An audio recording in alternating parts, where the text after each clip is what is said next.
Okay guys, first plant purchase of the year. Bought two of these. And what you're looking at is a type of hybrid yucca. This is Yucca Silver Anniversary. And many of you who are living in colder areas that watch my videos, this is one for you. We're talking zone 5, 5B, maybe into 5A. So this is a relatively new plant.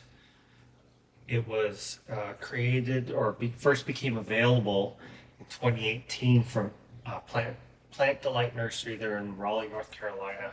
I'll put a link to them. And so this is, you're talking zones 5 to 10. And this yucca grows to about 2 feet tall, about 4 foot wide. It's going to send up your flower spikes. They get about 7 feet tall on this one. And they come out burgundy, and then when the flowers open, they're white. So it's that typical white yucca flower, kind of bell-shaped.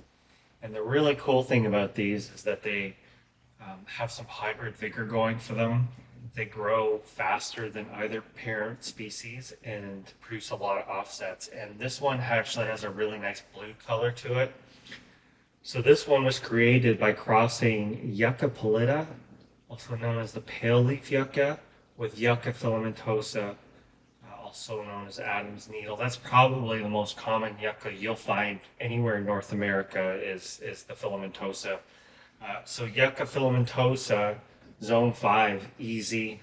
When I was growing up as a kid, we had these in my yard. I don't know, at the time it might have been a zone 5B.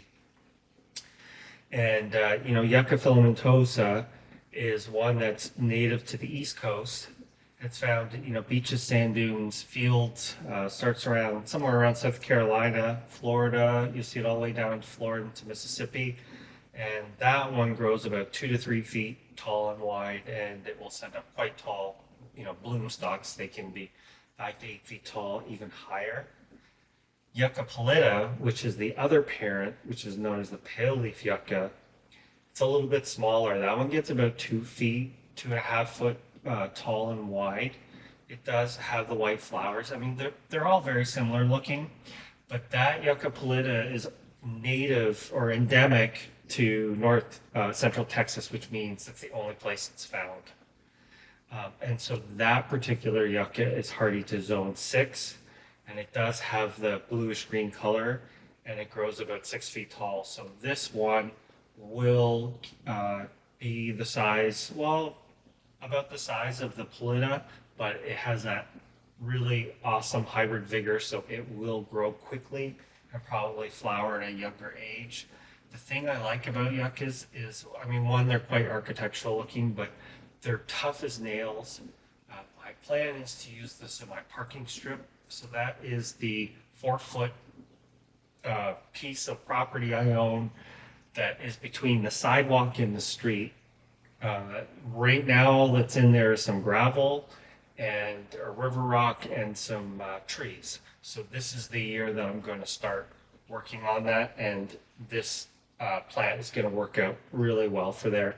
Can take the heat, can take the full sun. Very, very easy plant.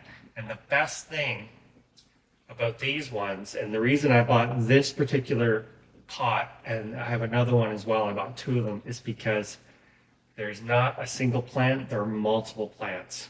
So my plan is to get in here and remove them. So let's get in and I'll show you what I'm talking about. So there's one, there's a plant here. There's another one in here. There's at least 3 of them in this clump. You can see 2 of them right there. And so what I like to do when I buy my yuccas is to look for pots that have more than one plant, because these things are so tough. They'll have a tuber in the bottom, kind of like a potato, not really like a potato, but there's a thick tuber in the bottom, and that is what allows them to be very drought tolerant. So each of these should have their own tuber, and I'll just be able to work apart the soil, and I'll repot these up for a month or so in their own individual pots to grow on. And then I'll get 3 or 4 plants out of this one. So the garden center, you can see the overhead watering. They must have hard water. That's what that white spotting is. But does have a coarse texture to it. These leaves and sharp edges. Filamentosa, which is one of the parents, they call it filamentosa because it gets a lot of filaments along the leaves. I'm sure most of you are familiar with that, white filaments.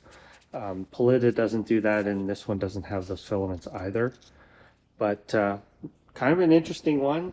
If you're in zone 5 or zone 6, you definitely want to see if you can get a hold of this one. It will be interesting to see what they look like in my yard at the end of summer. Anyway, thanks for watching.